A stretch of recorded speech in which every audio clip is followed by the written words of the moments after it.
जय श्री राम। आपका बहुत बहुत स्वागत है। पिछले साल की ही बात है कि इंडी गठबंधन के नेता साथ में ऐसे फोटो खिंचवा रहे थे, इस तरह हंस बोल रहे थे कि लग रहा था कि ये तो बचपन के लंगोटिया यार हैं, फेविकोल का जोड़ है कि कभी टूटने वाला नहीं है। लेकिन एक साल बीता है कि यही नेता एक दूसरे के हार के प्यासे हो गए हैं। खून के प्यासे तो इनको नहीं कह सकते हैं, लेकिन हार के प्यासे हो गए हैं, एक दूसरे को हराना चाहते हैं और इन्हीं के बीच ही आमने सामने की लड़ाई हो गई है। अब इसी तरह ये लड़ाई चल रही है गुजरात में, जहां पर अरविंद केजरीवाल और राहुल गांधी आमने सामने हैं। अरविंद केजरीवाल भी गुजरात पहुंचे हुए हैं 2 दिन के दौरे पर। कांग्रेस पर तंज कस रहे हैं, कांग्रेस को निशाना बना रहे हैं और 1 दिन के दौरे के लिए राहुल गांधी भी जाने वाले हैं। और अरविंद केजरीवाल जो पिछले कुछ महीनों तक बीजेपी का जबरदस्त विरोध कर रहे थे, मोर्चा खोले बैठे थे, लेकिन अब कांग्रेस उनके निशाने पर है। दिल्ली हार गए, पंजाब, गुजरात, इन सब जगहों पर कोशिश कर रहे हैं और कांग्रेस को टारगेट कर लिया है। राहुल गांधी पर तंज कस रहे हैं, राहुल गांधी के बयानों का ही इस्तेमाल कर रहे हैं जानबूझकर, क्योंकि केजरीवाल खुद को गुजरात में बीजेपी का विकल्प बता रहे हैं। उनका साफ तौर पर उनके बयान देखेंगे, बीजेपी का विरोध है, लेकिन कांग्रेस का और विरोध है कि कांग्रेस तो अब किसी काम की नहीं है उनके हिसाब से, और यहाँ पर अब बीजेपी का विकल्प जो है आम आदमी पार्टी ही बन सकती है। इसीलिए उन्होंने वहां पर किसानों, पशुपालकों के साथ जो दूध विक्रेताओं का जो विरोध प्रदर्शन हुआ था, तो उनके साथ उन्होंने बैठक की, रैली की, फिर अपने कार्यकर्ताओं के साथ ही बैठक की, जिसमें उन्होंने एक बयान कहा जिसकी खूब चर्चा हो रही है। उन्होंने कहा कि जो आपके नेता हैं, आपके कार्यकर्ता हैं आम आदमी पार्टी के, वो लंबी रेस के घोड़े हैं और कांग्रेस के कार्यकर्ता शादी के घोड़े हैं। अब ये बयान सीधे जुड़ता है राहुल गांधी के बयान से। राहुल गांधी ने भोपाल में अपने कार्यकर्ताओं को संबोधित करते हुए ऐसी एक कहानी सुनाई थी कि हमारी पार्टी में कुछ बारात के घोड़े हैं, कुछ रेस के घोड़े हैं, कुछ लंगड़े घोड़े हैं। उन्होंने अपने ही पार्टी के नेता कार्यकर्ताओं को घोड़ों की संज्ञा देकर लंगड़ा घोड़ा तक उनको कह दिया और कहा उन्होंने कि हम कई बार रेस में बारात के घोड़े दौड़ा देते हैं और कई बारात में रेस के घोड़ों को ले जाते हैं, यानी कि हम सही व्यक्ति का इस्तेमाल सही जगह पर नहीं करते। अब केजरीवाल ने उसी बयान को उठाया और वहां पर उन्होंने उसको अपनी पार्टी के लिए इस्तेमाल कर लिया। डायरेक्ट राहुल गांधी को उन्होंने चैलेंज दिया है। इसके अलावा केजरीवाल इन 2 दिनों में पार्टी गतिविधियों पर भी पूरा ध्यान दे रहे हैं। गोपाल राय को तो वहां का प्रभारी बनाया ही हुआ है, यहाँ के दिल्ली के उनके बड़े नेता है। और यहाँ भी डेडियापाड़ा में जो इनके विधायक हैं चैतर वसावा, उनको पुलिस ने गिरफ्तार किया था। उनकी हाथापाई हो गई थी बीजेपी के नेता के साथ, तो उस मामले को लेकर गिरफ्तार हुए थे, फिर पूछताछ हुई थी, तो उनसे मिलने गए। तो वहां भी उन्होंने एक मजबूती दिखाने की कोशिश की कि हम अपने नेता के साथ खड़े हैं। और इसके अलावा जो उन्होंने विसावदार सीट जीती है वहां भी गए। तो केजरीवाल जितना इस वक्त कहीं और एक्टिव नहीं है, वो गुजरात में एक्टिव है। देखिए, चुनाव तो यूपी में भी आने वाले हैं, चुनाव बंगाल में भी है, चुनाव बिहार में भी है। बिहार, यूपी में आम आदमी पार्टी पहले ही चुनाव लड़ चुकी है। अभी बिहार में तो इनके नेता संजय सिंह होकर भी आए थे, फिर उन्होंने कहा था कि हम सभी सीटों पर चुनाव लड़ेंगे, लेकिन संगठन को लेकर इतना एक्टिव नहीं दिखे अरविंद केजरीवाल। वहां पर वहीं के लोगों के भरोसे छोड़ा है। लेकिन गुजरात में जहां चुनाव अभी आने में और समय है, वहां पर ये अभी से संगठन पर काम कर रहे हैं। और वहीं कांग्रेस की हालत भी संगठन के लेवल पर बहुत खराब है। राहुल गांधी भी इसी में जुटे हुए हैं।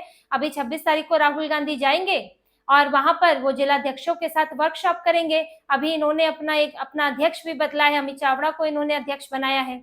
और कई राज्यों में कांग्रेस अपने जिला अध्यक्ष बदल रही है, पार्टी को नया रूप दे रही है। लेकिन ठीक है, अपने संगठन के स्तर पर काम कर रहे हैं। पर देखिए, यहाँ पर ये जो इंडी गठबंधन के नेता हैं, ये एक दूसरे के ही वोट काटने में तुले हुए हैं। कांग्रेस को परेशानी यही है आम आदमी पार्टी से कि कांग्रेस का जहां जहां चांस है वहां आम आदमी पहुंच जाती है, आम आदमी पार्टी। अब इन्होंने दिल्ली छीन ली कांग्रेस से, पंजाब छीन लिया कांग्रेस से। अब पिछली बार गुजरात चुनाव में भी इनसे नुकसान हुआ था, भले इनकी 5 सीटें आई थी और बाद में इनके सिर्फ 4 ही विधायक रह गए और कांग्रेस 17 सीटों तक सिमट गई। लेकिन कई जगह आम आदमी पार्टी ने वोट काटे हैं, जिसका फायदा बीजेपी को गया है। तो अरविंद केजरीवाल डेंट करते हैं कांग्रेस को। और कांग्रेस ने, देखिए, इनके गुजरात में इन्होंने नुकसान पहुंचाया, पंजाब में नुकसान पहुंचाया था, कांग्रेस ने इनका पहले साथ दिया था, जबकि दिल्ली में। लेकिन उसके बावजूद भी अरविंद केजरीवाल यहाँ कांग्रेस के लिए चुनौती बनते आए और इसीलिए कांग्रेस ने इसका बदला लिया। अब इस बार के दिल्ली चुनाव में आम आदमी पार्टी से कोई गठबंधन नहीं किया, और गठबंधन तो छोड़िए, बैक सपोर्ट करती थी कि एक तरह से चुनाव में उतर तो गई है लेकिन लड़ नहीं रही है, आम आदमी पार्टी को ही सपोर्ट करना है। तो अब ये बैकडोर से भी इस बार सपोर्ट नहीं किया, पूरा जमकर चुनाव लड़ा और आम आदमी पार्टी को उसका नुकसान हुआ, क्योंकि आम आदमी पार्टी कांग्रेस की ही सिरदर्दी है। भाजपा से उसने सत्ता कहीं नहीं छीन पाई है यहाँ, बल्कि भाजपा ने दिल्ली में आम आदमी पार्टी से सत्ता छीन ली है, पंजाब में इन्होंने कांग्रेस से ही सत्ता छीनी है। तो ये अपने आप को बीजेपी का विकल्प बताते हैं, बीजेपी विरोधी बताते हैं, सभी एक ही खेमे के हैं बीजेपी विरोधी, तो ये सभी एक दूसरे का विकल्प बन जाते हैं। जहां गठबंधन हो जाए तो ठीक है, अगर गठबंधन नहीं होता है तो फिर ये वोट काटते हैं। अब आम आदमी पार्टी कांग्रेस के साथ गुजरात में गठबंधन तो कांग्रेस करेगी नहीं उसके साथ, कांग्रेस वहां की ठीक ठाक बड़ी पार्टी है, तो वो आम आदमी पार्टी को जगह क्यों देगी। आम आदमी पार्टी की वैसे भी ऐसी कोई अभी वहां पर स्थिति नहीं है, क्षमता नहीं है, लेकिन कांग्रेस को नुकसान पहुंचाने की, डेंट करने की क्षमता जरूर है। और केजरीवाल अब यही करने उतर रहे हैं, पूरा फोकस उन्होंने यही कर लिया है कि यहाँ से जितनी सीटें छीन सके कांग्रेस से उतनी सीटें छीननी है और कांग्रेस को नुकसान पहुंचाना है, क्योंकि उन्हें पता है कि वो भाजपा को रिप्लेस कम से कम गुजरात में तो नहीं कर सकते फिलहाल, तो इसीलिए ज्यादा से ज्यादा सीटें लाओ और वहां पर बड़ा विपक्ष बनो। 5 लाए थे तो हो सकता है 10 भी ले आए, इसीलिए ये अपने आप को एक्टिव कर रहे हैं। और गुजरात में सबसे ज्यादा एक्टिव है, क्योंकि बिहार और यूपी में तो इन्हें वो भी सफलता नहीं मिली, कम से कम यहाँ इन्हें 5 सीटों पर जीत तो मिली थी। तो इसी को लेकर, इसी से उम्मीद लगाते हुए केजरीवाल गुजरात में एक्टिव है। कांग्रेस को भी लगता है कि कभी कांग्रेस, भाई गुजरात में तो हमारी भी सरकार रही है और पिछले चुनाव से, उससे पिछले चुनाव में कांग्रेस अच्छी खासी सीटें लेके आई थी, लेकिन पिछली बार 17 सीटों पर सिमट गई। तो और संगठन की भी कमियां हैं। राहुल गांधी पहले भी कह चुके हैं, जब यह इनकी कार्यकारिणी की बैठक हुई थी तो उन्होंने खुद कहा था कि कई नेता जो है वो डबल एजेंट का काम कर रहे हैं, बीजेपी के भी साथ मिले हुए हैं, बीजेपी के लिए भी काम करते हैं, कांग्रेस की भी सदस्यता लेके बैठे हैं, और इसके अलावा यहाँ पर कई लोग इनएक्टिव बैठे हुए हैं। तो ये सब देखा जाएगा, बदलाव किया जाएगा, बहुत सारी बातें उन्होंने की थी, अभी संगठन के ही सिलसिले में अब आ रहे हैं। तो यहाँ पहले संगठन मजबूत करेंगे तब तो चुनाव में उतरेंगे, लेकिन इस बार दोनों ही, क्योंकि अब कांग्रेस इस बार भी अकेली नहीं है, आम आदमी पार्टी भी है, तो दोनों ही जब आमने सामने होंगी तो फिर से कांग्रेस को नुकसान होना तय है। आम आदमी पार्टी कितना फायदा ले पाएगी ये तो नहीं कहा जा सकता, लेकिन कांग्रेस को नुकसान जरूर पहुंचा सकती है। और इनकी आपसी लड़ाई से भाजपा को फायदा पहले भी मिला है और आगे भी मिलेगा। और देखा जाए तो कांग्रेस के लिए सबसे बड़ी चुनौती ही केजरीवाल है, बीजेपी तो राष्ट्रीय स्तर पर चुनौती है। और ऐसे नहीं है कि सभी राज्यों में आमने सामने बीजेपी और कांग्रेस ही होते हैं, क्षेत्रीय दल होते हैं, क्षेत्रीय दल के साथ कांग्रेस को छोटी पार्टी बनना पड़ता है, क्योंकि कांग्रेस का आधार वो क्षेत्रीय दल उठा के ले गए हैं। अब पंजाब में देख लीजिए, पंजाब में इस बार टक्कर किसके बीच में है, कांग्रेस और आम आदमी पार्टी के बीच में। अकाली दल का वैसे ही सफाया है, बीजेपी का वहां पर कुछ खास है नहीं। अभी दोनों गठबंधन कर लेंगे तो भी कोई उम्मीद बनती है आने वाले चुनाव में, वरना तो जो मेन फाइट है वो कांग्रेस और आम आदमी पार्टी के बीच में है।